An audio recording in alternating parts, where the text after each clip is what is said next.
कुछ लोग कहते थे कि अब नए तरह का युद्ध है, इसमें फौज की जरूरत नहीं पड़ेगी, और उसका परिणाम यह हुआ था कि अग्निवीर जैसी व्यवस्था लागू हुई थी जो अस्थाई है, स्थायी नहीं है। जो अग्निवीर व्यवस्था है वो अस्थाई है, और वही लोग अब परंपरागत तरीकों को क्यों अपना रहे हैं। इसलिए जो कुछ सुझाव होंगे हम लोग ऑल पार्टी मीटिंग में राष्ट्रीय प्रमुख महासचिव जी के माध्यम से भेज देंगे। लेकिन जहां हम लोग यहां बैठे हैं, हाथा नहीं भाता, इतने ही सब बातें आपको तक पहुंच गई हैं। पॉलिटिकल है वो फैसला, मोटिवेटेड है, और क्योंकि आप विरोधी हैं, आपसे उन्हें पॉलिटिकल लगता है कि ये हमें पॉलिटिकली कमजोर कर सकते हैं, इसीलिए सब पॉलिटिकल कार्रवाई हो रही है। अगर निष्पक्ष कार्रवाई होती तो शायद हम यहां जितने लोग बैठे हैं प्रेस में नहीं बैठते, ना आपसे बातें कर रहे होते। उन्हें हाथा नहीं भाता, तिलक नहीं लुभाता।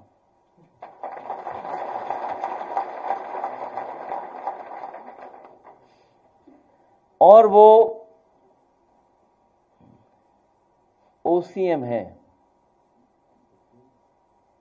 आउटगोइंग सीएम, इसलिए अन्याय ज्यादा हो रहा है, इसलिए न्याय नहीं मिल रहा है।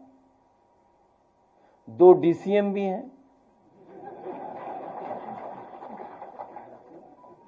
डिप्टी सीएम,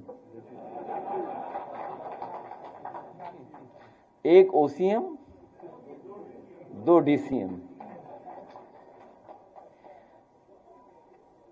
मान लीजिए उपाध्याय जी का परिवार हमारे साथ यहां है, और ये सवाल पहली बार नहीं हम लोगों ने खड़ा किया। याद कीजिए वो समय, जिस समय हम लोग, आप लोग बात कर रहे थे, हमारे साथी बहुत सारे लोग कानपुर देहात पहुंचे थे। एक परिवार जिंदा जला दिया था। कहीं कोई सोच सकता है आज के समय पर कि ऐसी घटना हो जाए, बुलडोजर चले, झोपड़ी में आग लगे और जान चली जाए?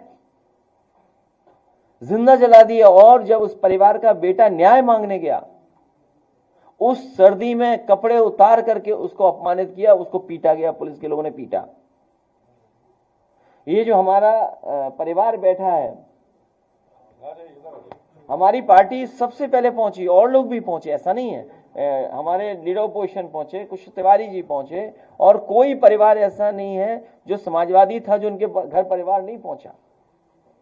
जो हम लोगों ने पढ़ा, जो जाना, वो यही था कि पुलिस पैसा मांग रही थी। ये पहली बार नहीं हो रहा, पुलिस पैसा मांग रही थी। मुझे याद है वो जौनपुर में उस समय टिकटॉक चलता था। एक बच्चे ने केवल टिकटॉक बनाया, पुलिस को नहीं पसंद आया, पुलिस ले गई। उसके पिताजी को बुलाया कि पैसे चाहिए, हमें इतने पैसे चाहिए, नहीं दोगे तो आपका बेटा नहीं छोड़ा जाएगा। इतना पीटा कि जान चली गई। ये कस्टोडियल डेथ सबसे ज्यादा हो रही है। यूपी नंबर 1 है कस्टोडियल डेथ में। ये कौन दे रहा है आजादी कस्टोडियल डेथ के लिए? किसके कारण ये हो रही कस्टोडियल डेथ? जब आप विधानसभा में बोल देंगे ठोक दो, और जब पुलिस से आप पॉलिटिकल काम लेंगे, आप अपने पॉलिटिकल राइवल्स को जेल भेजने के लिए काम लोगे। मान लीजिए अभी लीडर ऑपोजिशन ने कहा आदरणीय आजम खान साहब को जेल भेजा। हम बहुत सारे लोगों को जानते होंगे। हमारे दीक्षित जी बैठे हैं, जन्म की तारीख ठीक है, सर्टिफिकेट आपका नहीं ठीक है, सीतापुर के रहने वाले हैं। उस जमाने में कंप्यूटर नहीं था। डेट ऑफ बर्थ कोई कहता था होली से पहले, कोई होली के बाद, कोई दिवाली से पहले, दिवाली के बाद पैदा हुआ, वही कहानियां बन जाती थी, वही तारीख बन जाती थी। और रमाकांत यादव, कितना पुराना मामला। इरफान विधायक, हालांकि प्रजापति भी जेल में है। अभी उसका परिवार, जब हमें राज्यसभा का चुनाव था उस समय मिले परिवार के लोग मुझसे आए, बोले कि हम बड़े संकट में हैं। मैंने कहा क्या हुआ? बोले मुख्यमंत्री जी ने हमें बुलाया और मुख्यमंत्री जी ने आश्वासन दिया है कि प्रजापति जी के सब मुकदमे वापस हो जाएंगे, केवल हमें वोट दे दो। सोचिए, प्रजापति परिवार ने वोट दे दिया वहां, क्या प्रजापति छूट गए?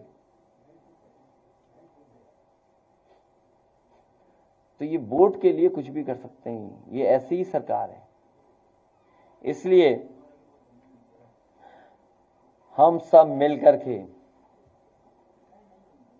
इस सरकार को हटाने का काम करेंगे और हम अपने सभी लोगों को भरोसा दिलाते हैं, पीडीए में आप भी हैं। जब कभी भी आप अपना नाम शॉर्ट में लिखते होंगे तो पीडी लिख देते थे होंगे। कुछ लोग जानते होंगे, अगर लिखना है शॉर्ट में लिख दिया पीडी, तो आप तो पहले से ही इसमें पीडीए में। और हर पीड़ित के साथ हैं हम, हर दुखी के साथ हैं, हर व्यक्ति जो अपमानित हो रहा है उसके साथ हैं। और मैंने तो कई बार का ऑफर कहता हूं कि ईडी जैसा डिपार्टमेंट होना चाहिए। और अगर फाइनेंशियल चीजें देखी जाए तो बहुत से लोगों पे उंगली उठ रही है, बहुत से लोगों में। कई ऐसे लोग हैं जिन्होंने बैंकों का कई हजार करोड़ रुपया, अखबार वाले भी पे दबाव है कि न छापो अखबार में। केवल एक दिन खबर आई, एक बैंक से कोई बहुत सारा पैसा लग गया, कोर्ट में केस चल रहा है, हाई कोर्ट लखनऊ में केस चल रहा है। कोई कंपनी है, उसका मामला है और बड़ा, हाँ ठीक बात है। मतलब देखिए ना कैसे फ्रॉडगिरी हो रही है। 12,000 करोड़ का मामला है, शायद 12,000 करोड़ का मामला है। बैंक है, बैंक का भी नाम बदल गया अब तो। खैर, अभी सुप्रीम कोर्ट का मैं पढ़ रहा था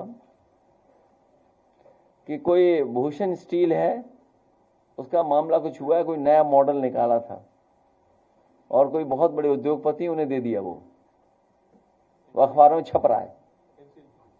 हाँ, वो एक फार्मूला है, एनसीएलटी का तो है, लेकिन एक वो स्कीम बनाई है उन्होंने। मैंने पहले भी कहा, फिर कहता हूं, हम लोगों पे तो आरोप लगाती है भारतीय जनता पार्टी, न जाने कैसे कैसे आरोप लगाती है, लेकिन भारतीय जनता पार्टी हर स्कीम पैसा कमाने के लिए बनाती है। वही हुआ जो हुआ है वहां पे। भूषण स्टील और एक बड़े उद्योगपति उन्होंने ले लिया बड़ा कारोबार।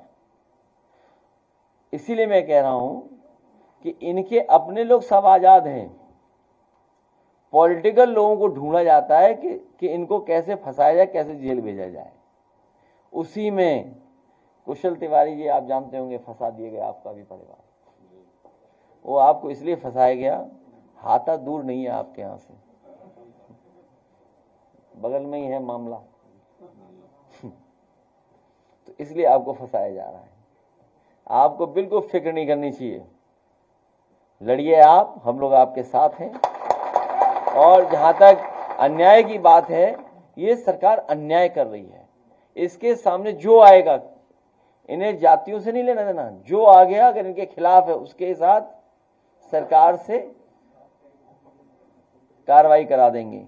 चाहे कितना परेशान हुई है अल्पना वाजपेयी जी, सुमित ओझा उनके परिवार के सदस्य, कहां नहीं गई सोचो, हर एक से मिली, पुलिस प्रशासन सबसे मिली, सबको पता है कि घटना क्या है, लेकिन कार्रवाई नहीं कर रहे।